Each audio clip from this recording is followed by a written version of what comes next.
고린도전서 1장 1절부터 3절 우리 함께 한 목소리로 읽도록 하겠습니다.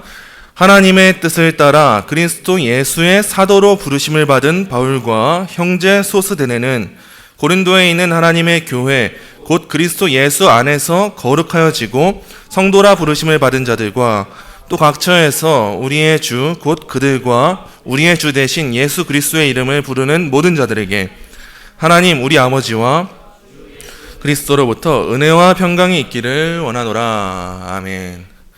오늘은 고린도전서 강의 첫 번째 시간으로 고린도전서 1장 1절부터 3절을 중심으로 해서 그리스도 예수 안에서 거룩하여진 성도의 모임 교회라는 제목의 말씀을 나누도록 하겠습니다. 금요기도회가 한 달 만인데 너무 오랜만인 것처럼 느껴지지 않습니까? 한 달 동안 우리가 가정 예배를 드리고 가정 안에서 많은 은혜와 유익을 누리셨을 텐데 이제 또 오랜만에 금요일에 오니까 저도 금요일의 시간이 너무 이상한 거예요. 금요일에 그냥 교회에 있다가 일하다가 집에 가는 게 또 한 달의 삶이었는데 오랜만에 또 금요 기도하니까 이게 좀 이상한 거죠. 그래서 누가 언제쯤 오시나 괜히 기다리게 되고 화장실 앞에서 김관희 쌤을 만나는데 괜히 웃음이 나오고 그런 기대되는 시간이었던 것 같아요. 이제 우리가 고린도전서를 1장씩 한 장씩 매주 다루게 될 텐데 이 고린도전서를 누리면서 이걸 배우면서 여러분이 교회가 무엇인지 교회 안에 분란은 어떻게 해결될 수 있는지 주로 이런 내용들을 한번 쭉 살펴보시는 유익이 있으면 좋을 것 같습니다. 오늘 먼저 살펴볼 내용은 개략적으로 말씀드리자면 다음과 같아요. 살펴볼 내용은 첫째는 고린도전서의 배경에 대한 이해예요. 서론. 그리고 이런 고린도전서가 어떤 배경에 기록이 됐고 어떤 배경으로 쓰임받고 있고 어떤 목적인지를 다루고 나서 둘째로 넘어갑니다. 이 둘째가 무엇이냐 했을 때 우리가 다들 잘 알잖아요. 고린도 교회는 문제가 참 많습니다. 분열도 많고 다툼도 많고 아픔도 많아요. 근데 그런 상황 가운데 교회가 교회답다는 건 어떻게 이루어지는 건지 이걸 살펴볼 거고요. 마지막으로 그래서 그러면 우리가 어떻게 살아갈 것인가 이 내용 세 가지의 기본 틀을 가지고 오늘 말씀 한번 나눠보도록 하겠습니다. 먼저 고린도전서는요. 여러분들 다 아시다시피 외적으로나 내적으로나 많은 요인들이 있고 환경과 배경이 있기 때문에 우리가 꼭 알아야 될 요소들이 있어요. 근데 가장 첫 번째로 고린도전서의 저자는 우리가 의심할 필요가 없습니다. 고린도전서 1장 1절에 보면은 하나님의 뜻을 따라 그리스도 예수의 사도로 부르심을 받은 바울과 라고 말하면서 저자가 누군지 이미 말해주고 있어요. 그리고 이어서 16장 21절에서도 가장 그 끝 무렵 쪽에서도 나 바울은 친필로 너에게 문안한다. 이렇게 말하면서 고린도전서의 저자에 대해서 우리가 어떤 견해 차이도 거의 없습니다. 다른 성경의 문헌들은요. 주로 이 저자에 대한 문제, 저작권의 문제에서 조금씩 견해가 갈리기도 해요. 학자들끼리. 근데 고린도전서는 바울이 쓰고 있다. 바울이 문안한다. 너무 정확하게 말해주고 있기 때문에 다른 어려움이 없는 거죠. 근데 우리가 더 깊이 살펴야 될 것이 있다면 저자가 아니라 고린도라는 지역입니다, 여러분. 자, 제가 지도 하나를 보여드리려고 오늘 일부러 TV를 가지고 왔어요. 이 지도를 보시면 더 쉽게 이해가 되실 텐데 그럼 고린도라는 지역이 아마 이 지역이에요, 이 지역. 이 고린도라는 지역이 여기 있는데 고린도 위에는 무엇이 있습니까? 아가야라고 하는데 이 당시는 아가야라고 불렸지만 이 성경이 쓰이던 당시는 아가야라는 지역이지만 오늘날로 따지면 사실 그리스 지역입니다, 여러분. 고린도는 그 그리스 밑에 붙어있는 반도예요, 반도. 근데 이 구역을 잘 보세요, 한번. 그 왼쪽에 서쪽으로 가면 어떤 국가가 있습니까? 로마요. 이탈리아가 있어요. 그리고 그 동쪽으로 가면 이제 아시아 지역이 있어요. 여기서 이제 여러분이 좀 힌트를 얻으실 필요가 있어요. 이건 좀 더 확대한 지도인데요. 아마 선명하지가 않아서 잘 보이지는 않으실 텐데 보시면은 고린도라는 지역이 있고 그 위에가 그리스 지역이고요.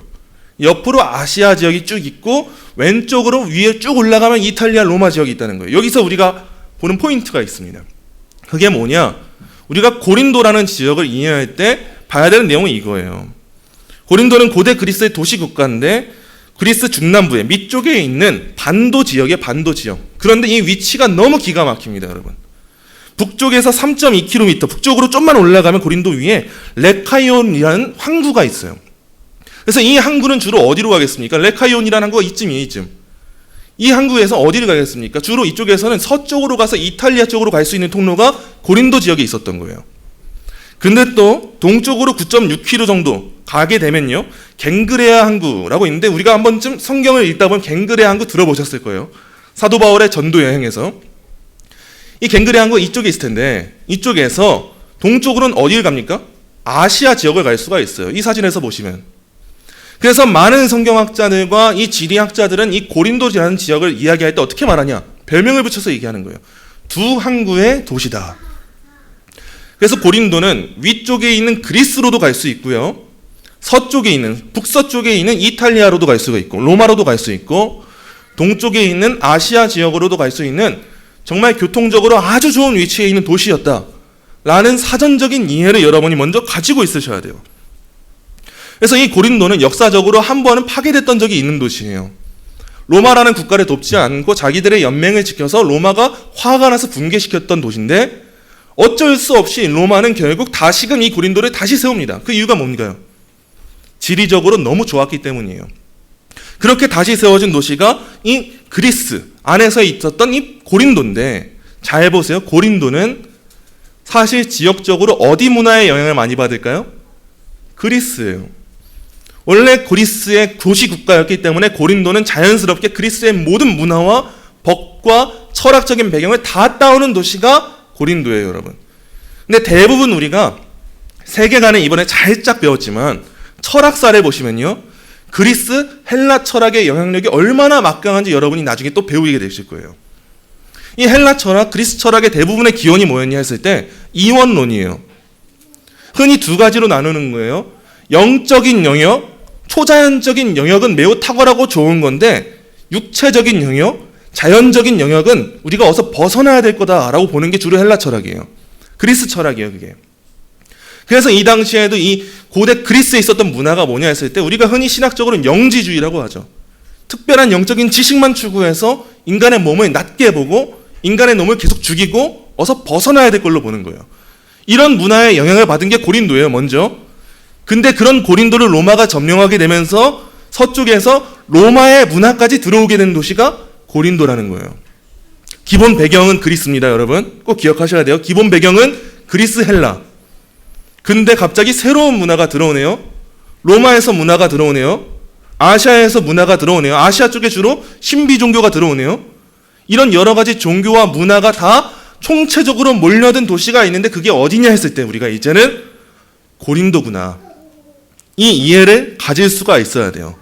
그래서 이런 도시는 특징이 있어요, 여러분. 상업적으로든 어떤 쾌락이든 무언가가 다 번영한 도시가 고린도인데 이런 도시의 특징이 있다면 뭐가 있겠습니까?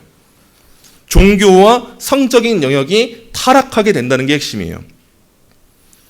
그 위에 있던 그리스에서도 종교가 내려오고요. 저 북서쪽에 있는 이탈리아 로마에서도 종교가 내려오고요. 동쪽에 있는 아시아 쪽에서도 종교가 몰려들면서 종교가 다 몰려들어요. 그러면서 여러 문화가 들어오고 철학이 들어와요. 다 각자가 다른 생각을 가지고 있어요. 그러면서 심지어 상업적으로는 매우 발달해요. 돈은 넘쳐나는 거예요. 그래서 이 당시에 고린도를 표현할 때 아주 유명한 헬라어 흔히들 쓰는 말이 있었는데 그 말이 뭐냐? 코린티아조마이라는 말이 있었어요. 이 코린티아조마이라는 말이 뜻이 뭐냐? 고린도 사람처럼 행하다라는 뜻이에요, 여러분. 흔히 문화적으로 고린도 사람처럼 행하다라는 말이 있는데 이 말의 참뜻이 뭐냐? 간음한다라는 뜻이에요. 성적으로 타락했다. 뭐 예를 들자면 저를 아무것도 모르는 분이 저한테 와서 노전사님 참 포천 사람 같으세요라고 말하면 제가 기분이 좋을까요, 안 좋을까요? 저는 물론 포천에 대한 자부심이 매우 강한 사람 중에 한 명이에요. 저는 포천에서 낳고 포천을 자라고 저는 포천을 벗어나기 너무 힘들어요. 포천에 대한 아주 그 자부심이 가득 찬 사람인데 저를 처음 보는 사람이 저한테 와서 노전사님 참 포천 사람 같으시네요 라고 하면 저는 바로 이해하겠죠. 아, 촌놈 같다는 소리구나. 이거 다 아시는 사실이잖아요.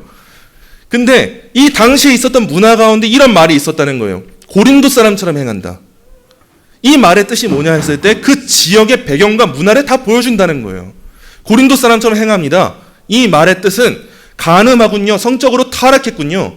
이 뜻을 가지고 있을 정도로 굉장히 문란하고 혼합된 도시가 바로 이 고린도였다는 거예요. 그래서 이 고린도에 가시면 나중에 언제 가실지 모르겠어요. 고린도 박물관이 있어요. 고린도 박물관에 아스클레피우스 방이라는 게 있어요. 하나의 룸을 만들어 놓은 거예요. 여기서 그리스 로마 신화 잘 보신 분들은 아실 텐데 혹시 잘 보신 분 계십니까? 아스클레피우스가 누군지? 아시면 아주 혼쭐 내드리려고 했는데 없어 다행이에요. 그 고대 그리스에 있었던 치료의 신이 아스클레피우스라는 신이에요. 그래서 그 신을 기념하는 그 신에 관련된 물건들을 다 모아놓은 방이 고대 이 고린도 박물관에 있는데 그 방에 들어가시면 여러 조형물들이 있어요. 이 방의 한쪽 벽을 보시면요, 여러 조형물이 있는데 만들어진 게 있는데 특히나 한쪽 벽을 보면 사람의 생식기 모양을 진흙으로 이겨서 빚어놓은 수많은 모형들이 놓여져 있어요. 근데 그 이유가 무엇일까요, 여러분? 이 이유가 뭐냐면 당시 고대 그리스 그리고 이 고린도에 살았던 많은 사람들이 성적으로 타락해서 많은 성병을 얻었기 때문에 자신의 성병으로부터 치료의 신에게 부탁하면서 그 병을 낫게 하기 위해서, 그 병으로부터 나음받기 위해서 이걸 갖다 바쳤다는 거예요.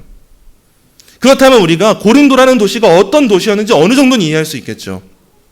학자마다 견해는 다릅니다. 고린도가 얼마나 성적으로 타락했는지. 근데 중요한 게 뭐냐? 결국 고린도는 성적으로든 종교적으로든 철학적으로든 법적으로든 많은 타락에서 자유할 수 없었다는 거예요. 종교적으로 얼마나 많이 타락했겠습니까? 고린도의 종교는요, 인구만큼이나 다양했어요. 로마에서도 오죠, 그리스에서도 오죠, 아시아에서도 오죠. 다 다양했어요. 로마와 그리스의 종교는 어떻습니까? 신이 여럿이에요. 다 신교예요. 그리스 로마 신화를 보면 이해가 되는 거예요. 그 얼마나 수많은 신들이 있습니까? 그리고 아시아 쪽에서는 많은 신비 종교가 몰려와요. 그래서 다 혼합돼요. 그래서 이 고대 고린도를 보시면은 종교를 섬기는 신비 종교와 다신을 섬기는 신전이 무려 적어도 26개나 되었다라고 합니다. 오늘날에 이런 고린도와 같은 도시가 있다면 그 도시가 어디가 있을까요? 저는 아마 이런 도시들일 것 같아요. 오늘날의 뉴욕, 로스앤젤레스, 라스베이거스. 수많은 물질적인 풍요와 쾌락이 넘치는 도시들이죠. 상업적으로 얼마나 활발합니까? 사람들이 얼마나 많이 몰려옵니까? 그러나 그 가운데 하나님의 법에 대한 기준이 없고 그 안에 참된 자유가 아니라 자율만 남아있는 거예요. 많은 사람들이 번영을 꿈꾸고 오고 그곳에서 성공을 누리는데 결국 쾌락으로 향하게 되는 그 도시들.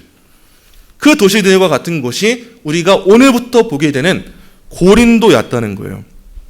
과연 이런 상황 가운데 그들의 교회가 교회의 순수성을 온전하게 보존할 수 있었을까요? 그 일이 쉬웠을까요, 여러분? 우리가 만약 이런 쾌락의 도시 가운데 있었다면 우리가 성도로 모였을 때 과연 서로가 서로를 바라볼 때 저 집사님 정말 순결하게 사는 분이지, 저 집사님은 정말 세상에 영향을 안 받고 사는 분이지, 이런 말을 서로 간에 하기가 쉬울까요? 그렇지 않았을 거예요. 그래서 고린도 교회 안에도 수많은 분열과 갈등이 있었던 걸로 보입니다. 고린도 교회 구성원들마저도 자신들이 이전에 가지던 문화를 버리지 못한 경우가 고린도전서에 다분히 많이 나타나요. 어떤 사람들은 이제 그리스도인이 되었다고 말하면서도 이전에 섬기던 종교와 결합해서 신전에 다시 올라가고 있었고요. 또 어떤 사람들은 결혼을 죄로 여겨요. 왜요? 인간의 몸이 악한 거니까요. 그런 인간의 몸에 엮이는 그런 걸 하면 안 되니까요. 또 어떤 사람들은 성도끼리 싸우는데 법정을 찾아간다고 하고요. 또 어떤 사람들은 헬라 문화에 굉장히 물들어서 결국 나중에 아니 인간의 몸이 부활한다고? 육체가 부활한다고? 그걸 어떻게 믿습니까? 라고 하면서 바울과 논쟁을 하는 거예요. 그래서 고린도전서에 부활에 대한 이야기가 있는 거예요, 여러분. 헬라 문화가 인간의 몸을 약하게 여기고 벗어나야 될 것으로 여기고 그런 세계관에 있는데 바울이 다시 인간의 몸이 부활한다고 하니까 아니 우린 당장 이 몸에서 벗어나고 싶은데 왜 몸의 부활에 다시 말하십니까? 이런 싸움이 고린도 교회 안에 여전히 많이 물들어 있던 거죠. 고린도라는 지역의 타락을 배경으로 우리가 이제 이해를 했어요. 고린도라는 지역이 이런 곳이구나 이해했는데 이제 여러분에게 묻는 거예요. 그럼 이런 지역이라고 해서 성도들이 이전의 삶을 버리지 못하고 여전히 그 삶을 살아가도 되는 걸까요? 그건 별개의 문제예요, 여러분. 사람들이 다 이렇게 살고 이런 지역의 영향을 받아도 이전에 섬기던 신전을 향해서 다시 찾아가는 성도가 있을 수 있을까요? 그러면 안 되는 거예요. 이제 기독교로 진정 개종하게 되었고 기독교 신앙으로 새 사람이 되었다고 말하는 사람이 옛사람을 벗어버리지 못하고 다시 옛사람을 살아가는 것, 그 삶을 살아가고 있는 사람들이 많이 있었던 것, 그것이 바로 우리가 이제 보게 되는 고린도 교회의 문제들이에요. 근데 잘 생각해 보세요. 이런 고린도 교회의 문제가 오늘날을 살아가는 현대 교회 성도들의 문제와 다를까요? 아니요, 그렇지 않습니다. 고린도 교회 사람들의 특징이 뭐예요? 내가 기독교인이 되었다고 새 사람이 되었다고 말하는데 여전히 옛 사람의 습관에 따라 사는 거예요. 근데 오늘날의 우리들의 모습을 보시고 오늘날 현대 교회들의 모습을 보세요. 내가 그리스도인이 되었습니다, 새 사람이 되었습니다라고 말하는데 오늘날 우리도 별반 다르지 않게 옛 사람처럼 살고 있어요. 원래 한국 교회들이 옛 사람처럼 세상 사람들 다 사는 것처럼 그렇게 살아가고 있어요. 옛 신앙과 새 신앙이 혼합되어 있는 거예요. 기독교라는 말 붙이는데 기독교라는 말 붙인다고 다 기독교입니까? 그렇지 않아요. 우리는 이걸 고린도전서에서 뼈저리게 발견하는 거예요. 그리고 바울이 바로 이 문제를 가지고 수술하기 위해서 이 서신을 이제 기록하기 시작한 겁니다. 이 서신에도 기록 목적이 있겠죠. 고린도전서에 대한 이전 연구들의 대부분은요, 고린도 교회 내부의 분열의 문제에 집중하면서 고린도전서를 해석해 왔어요. 그래서 고린도 교회 안에 다양한 분파들이 있잖아요. 뭐 바울파도 있고 아볼로파도 있고 게바파도 있고 예수파도 있고, 이런 다양한 분파들이 분열을 야기해서 고린도 교회가 여러 문제를 갖고 있다, 이렇게 다들 해석을 해왔어요. 근데 고린도전서 자세히 살펴보면 바울이 어느 특정한 분파를 향해서 편지를 쓰지 않는다는 걸 여러분이 발견하실 수 있을 거예요. 예를 들면 바울파를 향해서 쓰지 않고 아볼로파를 향해 쓰지 않고 특정한 사람들을 향해 쓰는 게 아니라 고린도 교회 전체를 향해서 편지를 써요. 그래서 근래 주석학자 중에서 고린도 교회 분열의 문제를 단순하게 당파 분열의 문제다라고 이야기하지 않고 교회와 교회 설립자 간의 문제다라고 하는 주석이 굉장히 인기를 끌고 있습니다. 오히려 고린도 교회 안에 내부의 문제에 집중한 게 아니라 고린도 교회 사람들이 바울과 갈등이 생겼다라고 해석하는 거예요. 바울의 말에 따르지 않는다라는 견해예요. 우린 이 관점으로 고린도 교회 문제를 맞으면 더 쉽게 이해가 됩니다. 분명 고린도 교회 안에 내부에 사람들끼리 문제가 있어요. 근데 더 본질적인 문제가 뭐냐 했을 때 바울과 고린도 교회의 문제라는 거예요. 고린도전서는 사도 바울이 고린도 교회에 보낸 첫 번째 편지가 아닙니다. 5장 9절을 보시면요, 내가 너희에게 쓴 편지에 음행하는 자들을 사귀지 말라 하였거니와 라고 말하고 있어요. 사도 바울이. 이미 사도 바울이 먼저 썼던 편지가 있어요. 고린도 교회를 향해서. 그래서 이미 사도 바울이 고린도 교회 사람들한테 간음하지 마라, 성적으로 타락한 삶은 이제 살지 마라 라고 말했다는 거예요. 권면했다는 거예요. 이뿐이겠습니까? 사도 바울이 편지를 쓸 때 우상 숭배든 뭐 물질에 대한 욕심이든 어떤 도둑질이든 다 이야기했겠죠. 근데 우리가 보게 되는 사실이 뭐예요? 고린도 교회가 지금 변했습니까?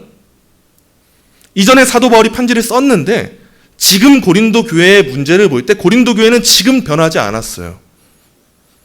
그래서 사도 바울은 자기의 말을 너희가 오해하고 있다, 왜 내 말을 듣지 않냐라고 계속 말하는 거예요. 우린 이 문제에서 이런 관점을 가질 수 있어요. 사도의 권위를 인정하지 않는다는 거, 이 문제가 뭐 별 대단한 일인가? 근데 고린도 교회 사람들이 사도 바울의 권위를 인정하지 않은 이 문제는요, 대단한 일이 맞습니다. 사도 바울이 가르치는 복음을 듣지 않는다는 거, 이전에 쓴 편지가 있는데 듣지 않는다는 거 무슨 의미일까요, 여러분? 단순히 사도 바울이라고 하는 사람을 따르지 않는다고 생각하시면 안 돼요.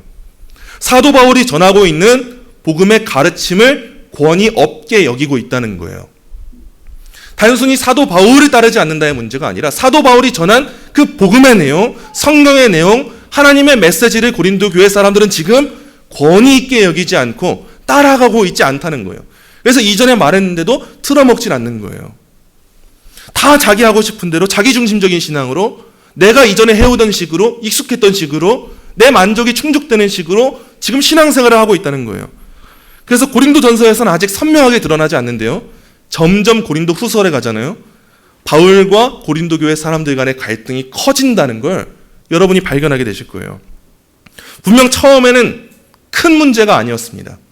소수로부터 시작했을 거예요. 사도 바울 저 사람을 믿어도 될까? 사도 바울 저 사람이 말하고 있는 그 복음이 진짜 복음일까? 우리는 우리의 신앙을 가질 수 있는 거잖아. 소수로부터 출발했을 거예요, 이 갈등의 문제가. 근데 교회라는 공동체를 여러분 잘 보세요. 소수로부터 시작한 그 적은 누룩이 시작인데 교회는 죄인들의 모임이어서 그 누룩의 영향을 받고 점점 소수가 아니라 다수를 형성하게 돼요. 지금 고린도 교회가 그렇습니다.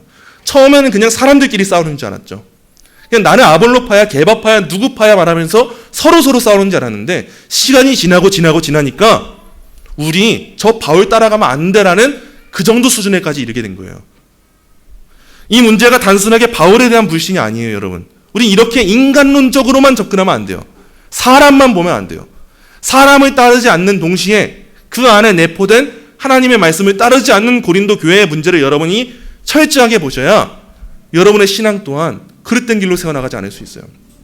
예를 들면은 제가 나중에 저도 인간이기 때문에 저의 연약한 모습을 여러분에게 보일 수 있습니다. 충분히 그럴 수 있는데 그때 여러분의 자세가 그래 저 사람 저럴 줄 알았어. 그러니까 복음의 내용도 그랬지. 따를 수 없어가 되면 안 돼요, 여러분. 제가 왜곡될 수 있죠. 근데 가능한 그러지 않을 거예요. 왜 웃으세요? 그러지 않을 거예요. 제가 변질이 된다 할지라도 그 전에 가르쳤던 내용이 변질되지 않았다면 여러분은 그 메시지는 하나님께서 여러분을 위해 주신 메시지라는 걸 믿고 따르셔야 되는 거예요. 지금 고린도 교회가 바울은 달라지지도 않았는데 바울에 대해 의심하고 바울에 대해 권위를 인정하지 않았죠. 근데 사실상 본질적인 문제가 뭐라고요? 바울이 아니라 성경의 권위를 지금 고린도 교회가 인정하지 않았다는 거예요. 그게 핵심입니다. 고린도 교회를 이해할 때. 이런 상황 가운데 사도 바울은 끊임없이 이 정도면 그만할 만도 하잖아요. 이전에 편지를 썼는데도 말을 안 들어요. 그리고 지금은 자기의 권위를 인정하지 않아요. 그런데도 고린도 교회를 교회라고 부르면서 그 교회가 하나님의 말씀에 참된 교회가 될 수 있도록 인도하기 위해서 이 편지를 쓰는 거예요. 오늘은 이 1절부터 3절의 내용만 살펴보도록 하겠습니다. 사도 바울이 고린도 교회의 문제를 해결하기 위해서 그 교회를 더 교회다운 교회로 만들기 위해서 접근하는 첫 번째 일은 1절이에요. 우리 1절 한 목소리로 읽겠습니다. 하나님의 뜻을 따라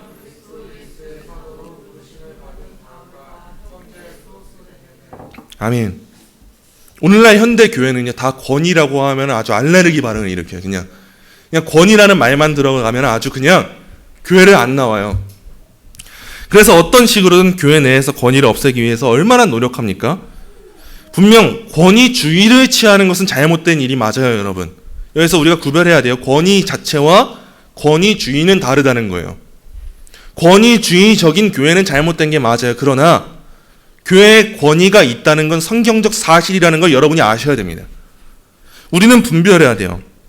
교회에 권위를 주신 분은 하나님이신데 단순히 교회가 권위를 권위답게 내세울 때 내 죄인된 본성이 교회를 권위주의적이다라고 말하면서 그 교회의 권위를 인정하지 않는 경우가 있다는 거예요. 지금 고린도 교회가 사도 바울을 불신하자 사도 바울의 복음까지도 불신하게 된 것처럼 그런 일이 우리 가운데 있을 수 있다는 거예요. 현대 교회를 보게 되면요. 우리가 늘 말하잖아요. 참된 교회의 표징이 뭐냐? 참된 교회의 표지가 뭐냐? 말씀이 바르게 선포되고 성례가 바르게 집행되고 권징이 바르게 시행되는 거다 이렇게 말하잖아요. 근데 현대 교회를 보면 권징을 찾아보기 굉장히 힘듭니다. 다 바른 교회다, 좋은 교회다 말하는데 권징을 찾아보기 힘들어요. 교회 안에서 권징이 시행되잖아요. 그럼 사람들이 이 교회는 왜 이렇게 권위주의적이야? 이러면서 나가버리면 그만이에요. 그냥 목사님 말씀 왜 이렇게 세신 거야? 전도사님 왜 그러시는 거야? 왜 기분 나쁜 말 하는 거야? 왜 이렇게 권위로 사람을 눌러? 이렇게 말하고 다 교회를 나가버려요. 권징까지 가지 않아도 됩니다. 현대 교회가 어떤지. 교회 내에서 사라진 권위가 어디서 발견되냐? 설교에서도 발견돼요, 여러분. 설교에 말씀의 권위가 없어요. 그래서 인간의 타락한 존재라고 말하지 않습니다. 유명한 교회 목사님들 무조건 다 나쁜 거 아니에요, 여러분. 다 나쁜 건 아니지만 그 유명한 설교자들의 설교들, 조회수 많이 찍히는 설교들 들어보시면 잘 들어보면 인간이 죄인이라는 지적을 찾아보기 힘들다는 걸 여러분이 발견하게 되실 거예요. 사람은 그렇다. 죄인이다. 타락했다. 너는 지금 죄 짓고 있는 거다라는 말보다 하나님이 여러분 사랑하십니다. 하나님의 은혜가 풍성할 거예요. 하나님이 그래도 우리 지켜주시잖아요. 이런 말들이 더 많다는 걸 여러분이 발견하게 되실 거예요. 이해는 1차적으로 설교자의 책임이 크겠죠. 부름받은 사람이 그렇게 하면 안 되겠죠. 근데 설교자는 왜 그렇게 설교했을까요? 지금 이 시대가 말씀의 권위와 통치를 받고 싶어 하지 않는 시대가 되어서 많은 성도들이 권리는 누리는데 의무는 다하지 않고 싶어 해서 그런 일들이 이루어진다는 거예요. 근데 사도 바울을 보세요. 우리가 상식적으로 생각할 때 사도 바울의 권위를 의심하면서 저 사람 왜 이렇게 권위주의적이야? 저 사람의 말이 맞을까? 저 사람이 진짜 사도라고 하고 말하고 있는 고린도 교회를 향해서 지금 어떻게 대하고 있습니까?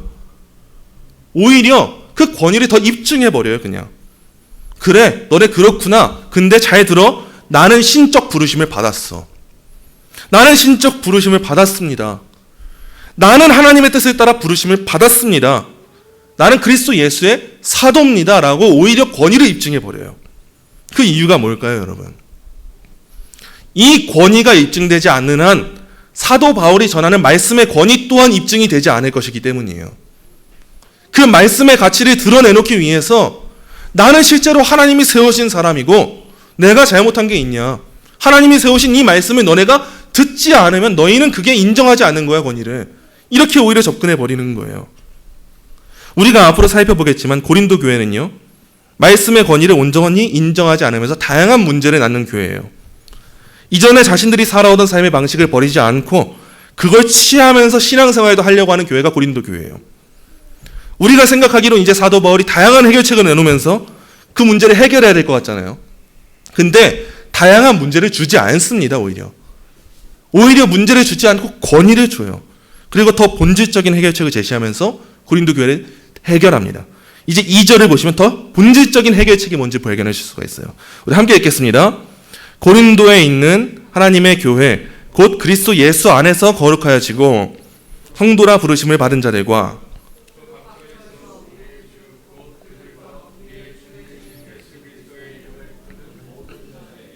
아멘. 오늘 우리가 좀 더 집중적으로 주목하고자 하는 바가 이거예요, 여러분.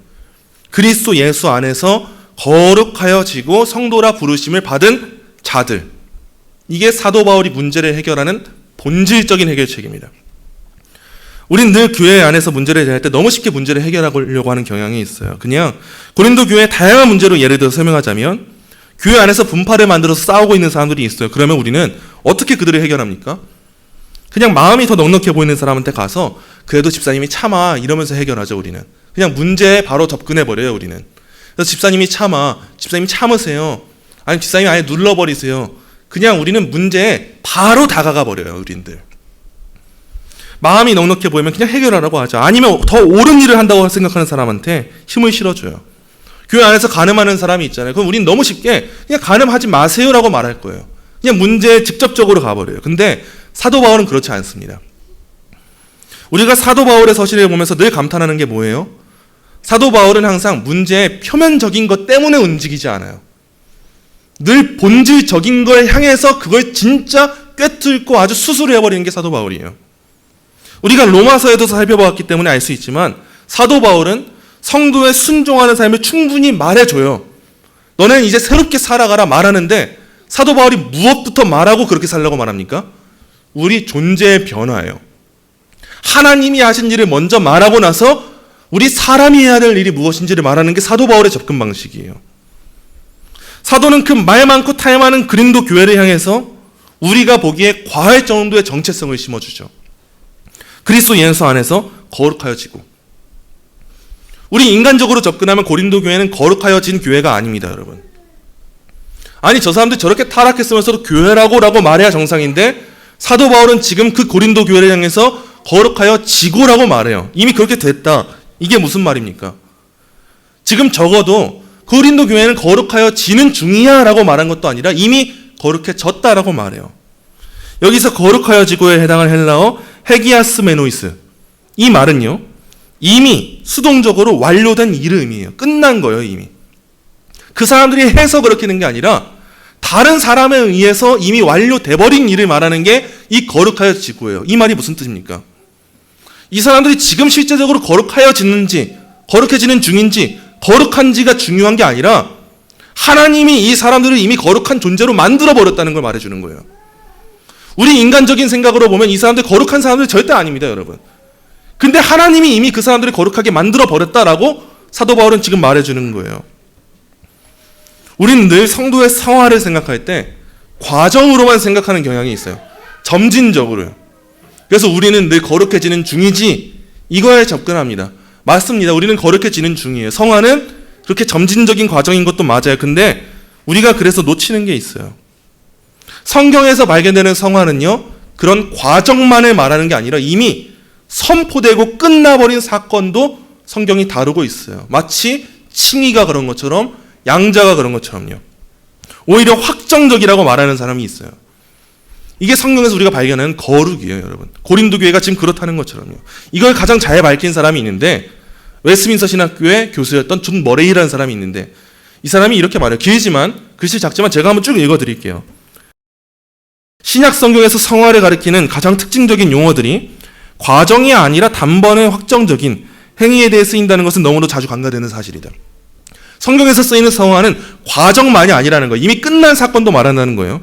우리는 부르심, 중생, 칭의, 양자됨을 반복할 필요가 없는 단번에 성취된 하나님의 행위라고 생각한다.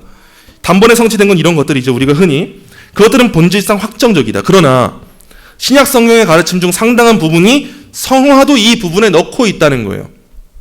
칭의가 반복되지 않는 것처럼, 양자가 반복되지 않는 것처럼 성화도 이미 끝난 사건이기도 하다라는 거예요. 예를 들면 바울은 고린도에 있는 신자들을 그리스도 예수 안에서 거룩하여지고 성도라 부르심을 입은 하나님의 교회라고 부른다. 우리가 읽은 본문이죠.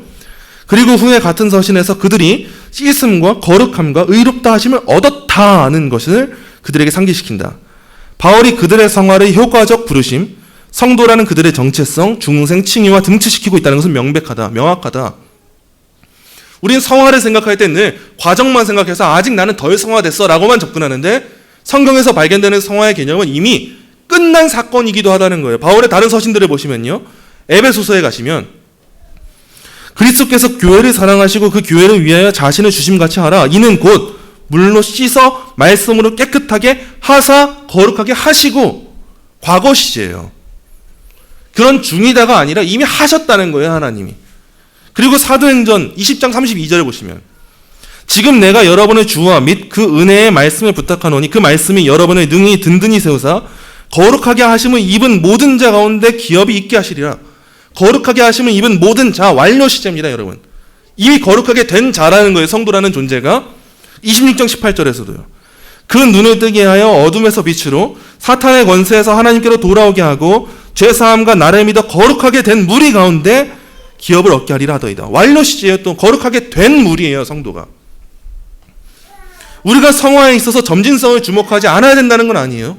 점진적이기도 해요. 성화는. 근데 하나님께서 우리 성도에게 이루시는 성화, 거룩하게 하심은 우리한테 이미 단번에 이루어진 사건이기도 하다는 거예요. 그래서 존 머레이는 이어서 이런 식으로 말을 해요. 우리는 성화에 관한 용어들이 그리스도인의 삶의 시초에 일어난 어떤 결정적인 행위, 하나님의 은혜에 의해 유효하게 부름받은 때 하나님의 백성이라는 그들의 정체성의 특징을 이루는 어떤 결정적인 행위를 가리키는 데 사용된다는 사실을 생각하지 않을 수 없다. 성화를 점진적인 역사라는 관점에서만 생각하는 것은 용어 사용과 개념의 성경적 방식에서 벗어나는 것이 될 것이다. 우리가 생각하는 점진적인 성화가 있다면 또 오늘 가르치는 내용이 뭐냐? 확정적 성화예요, 여러분. 확정적 성화. 이 확정적 성화에 있어서 핵심이 뭐냐 했을 때 그건 바로 정체성의 변화입니다. 존재의 변화예요. 하나님께서 자신의 백성으로 부르신 자들은 이미 단번에 과거의 사건에 죄와 그 죽음의 지배로부터 끊어졌다는 거예요. 그걸 바로 우리가 성화되었다라고 말한다는 거죠. 다 거룩하게 됐다는 거예요. 그리스도인의 삶의 시초의 말이죠. 근데 그 그리스도인의 시초, 그 삶의 시초가 뭡니까, 여러분? 그건 바로 그리스도와의 연합이에요. 우리가 처음 그리스도인이 된 때 이루어진 사건이 뭐냐? 그리스도와의 연합이에요. 우리가 예수 그리스도를 믿어서 얻게 되는 유익이 뭡니까? 예수님과 하나 된다는 거예요. 우리가 그리스도와 연합한 존재가 아니면 우리는 예수님이 하신 어떤 사역의 대가도 우리가 받을 수가 없어요. 혜택을 누릴 수가 없어요. 그러나 우리가 그분과 연합돼서 그분이 우리를 대신해 죽으시고 다시 사신 그 모든 혜택들을 누리게 된다는 것. 이게 바로 그리스도와의 연합에서 나오는 유익들인 거예요. 예수님이 하신 일이 뭡니까, 여러분? 예수님이 왜 십자가에 달려 죽으셨습니까? 우리 죄를 대신 짊어지고 십자가에 달려 죽으셨어요.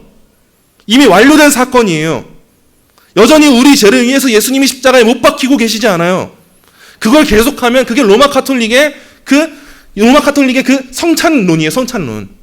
미사를 계속하는 거예요. 제사를 계속하는 거예요. 근데 예수님은 이미 단번에 십자가에 달려 죽으셨어요. 우리 죄 때문에. 십자가에 달려서 죽으셨고 그리고 다시 무덤에서 사흘 만에 다시 부활하셨어요. 부활하시는 것의 의미가 뭡니까? 죄와 사망의 권세로부터 사탄의 권세로부터 다 끊어지시고 완전 은혜의 승리를 선포하신 게 예수님의 부활인 거예요. 그 예수님의 사역을 누가 누립니까? 예수 그리스도와 연합한 성도들이 누리는 거예요. 이제 우리가 예수 그리스도와 연합했다라고 하는 것은 예수님이 죽으시고 다시 사신 그 놀라운 모든 일의 결과를 우리가 누리게 되었다는 걸 말해주는 거예요. 예수님이 확정적으로 우리를 거룩하게 하셨어요. 확정적으로 죄에 대해서 이기게 하셨어요. 거룩하여 진 자들로 우리를 만들어 주셨어요. 그게 바로 오늘 말씀에서 사도 바울이 대하고 있는 그 성도라는 존재예요. 그래서 우리는 거룩해진 자로 불림받게 된 거죠. 그래서 이 고린도전서 말씀 2절의 말씀 다시 읽으시면 고린도에 있는 하나님의 교회 곧 그리스도 예수 안에서 거룩하여지고 성도라 부르심을 받은 자들과 또 각처에서 우리 주 곧 그들과 우리 주 대신 예수 그리스도의 이름을 부르는 모든 자들에게 이 고린도전서 본문에서 명확하게 기록하고 있는 사실이 뭡니까 여러분? 우리가 누구 안에서 거룩해졌어요? 그리스도 예수 안에서 거룩해진 거예요. 이미 내 열심으로 인해서 내 과정으로 인해서 내 삶으로 인해서 거룩해진 게 아니라 예수님이 이미 하신 일이 있어서 우린 그 유익을 누리게 됐다는 거예요. 우리는 여전히 죄 많고 탈 많죠. 근데 우리가 성도가 맞다면 우린 예수와 연합해서 그 모든 혜택을 지금 누리는 자들인 거예요. 지금 거룩해진 자들인 거예요. 그런 의미에서 우리가 거룩해졌다는 거예요. 확정적으로요. 이 그리스도와의 연합과 그 유익을요, 여러분 꼭 구분해서 이해하지 마세요. 오늘 이것 꼭 기억하셔야 됩니다. 그리스도와의 연합이 있고 그리스도와의 연합에서 흘러나오는 혜택이 있어요. 이 두 가지를 여러분 구분해서 이해하시면 안 됩니다. 이 둘은 뗄래야 뗄 수 없는 관계라는 걸 여러분이 오늘 꼭 기억하고 하셔야 돼요. 과연 우리가 진정 그리스도와 연합한 존재가 됐어요. 연합을 했어요. 그러면 그분의 연합에서 주어지는 유익을 우리가 누려야 마땅한 거예요. 또 반대로 우리가 연합한 존재가 아니면 그 연합에서 나오는 유익을 누릴 수 없는 거예요. 그건. 그런데 오늘날 왜 많은 성도들, 특히 그냥 우리는요, 왜 예수님과 연합했다고 말해요. 근데 거기서 흘러나오는 유익과 혜택을 우리가 누려야 마땅한 건데 왜 누리지 않습니까? 예수님이 죄에서 이길 힘을 우리한테 이미 연합 가운데 주셨는데 왜 혜택이라고 말하면서 우리는 왜 누리지 않고 있는 걸까요? 또 반대로요. 나는 예수님의 사역으로 인해 많은 혜택을 누리고 있어라고 말하는데 왜 그 혜택을 참되게 누린다고 말하는데 왜 예수님과 함께 죽고 다시 사는 그 연합은 누리려고 안 합니까? 이 둘을 떼서 번개로 별개로 이해하면 안 되는 거예요, 여러분. 그리스도와의 연합과 그 연합에서 흘러나오는 혜택은요, 하나님이 한 곳으로 묶은 거예요, 이미. 그래서 여러분이 진짜 예수님과 연합했잖아요. 그럼 연합에서 흘러나오는 혜택대로 사셔야 되는 거예요, 누리면서요. 여러분이 그 혜택을 누리지 못하잖아요. 그건 연합이 안 된 거죠. 우리가 이러한 성도로서의 정체성을 다시 상기해 보면요, 우리에게 그리스도 안에서 그리스도와의 연합으로 인해서 주어지는 이 변화, 이 확정적인 성화가 뭔지를 다시 상기해 보면 이제 우리의 삶은 바뀌어야 되지 않겠습니까? 오늘 사도 바울이 접근하고 있는 접근 방식이 바로 이거예요. 너네 왜 그렇게 사니? 그렇게 하지 마라, 이게 아니라요. 너희는 그렇게 살 수 없는 존재야를 말해줍니다. 너희는 그리스도와 연합했잖아. 그리스도가 무엇을 하셨니? 너희를 위해서 너희를 이미 거룩하게 만들어주셨잖아. 너희 이미 거룩한 존재야. 이제 어떻게 살아야겠니? 이걸 말해주는 게 사도 바울이에요. 이제 우리는 어떻게 살아야겠습니까? 예수님의 사역으로 인해 우리는 이미 죄의 지배에서 끊어졌어요. 거룩해졌어요, 여러분. 여러분 모두 거룩한 사람들입니다, 이미. 거룩해진 존재예요. 비록 우리가 이 땅을 살아가면서 때때로 넘어질 수는 있어요. 그러나 우리는 이미 거룩해진 존재이기 때문에 늘 넘어지는 삶을 살아가지 않을 거예요. 진정 예수 그리스도와 연합한 존재가 우리라면요. 그래서 사도 바울은 여전히 보잘것없고 문제 많고 여전히 뒤에서 딴소리하는 고린도 교회죠. 근데 그 고린도 교회를 향해서 교회라고 불러주고 있다는 게 은혜예요, 여러분. 그런 공동체인데도 오늘 서신을 보면 고린도 교회를 위해서 거룩해진 사람들을 위해서 편지를 쓰고 있는 거예요. 그 존재가 누굽니까? 바로 우리인 거예요, 여러분. 말씀을 맺습니다. 사랑하는 성도 여러분. 그렇다면 그리스도와 함께 연합하여서 이미 거룩해진 우리들 어떤 삶을 살아가야 할까요? 우린 이미 거룩해진 정체성을 지녔는데 문제는 뭐예요? 아직 거룩하지 않은 실제 삶을 살고 있죠. 이제 우리는 변화된 정체성을 생각하면서 책임 있는 삶을 살아야 됩니다.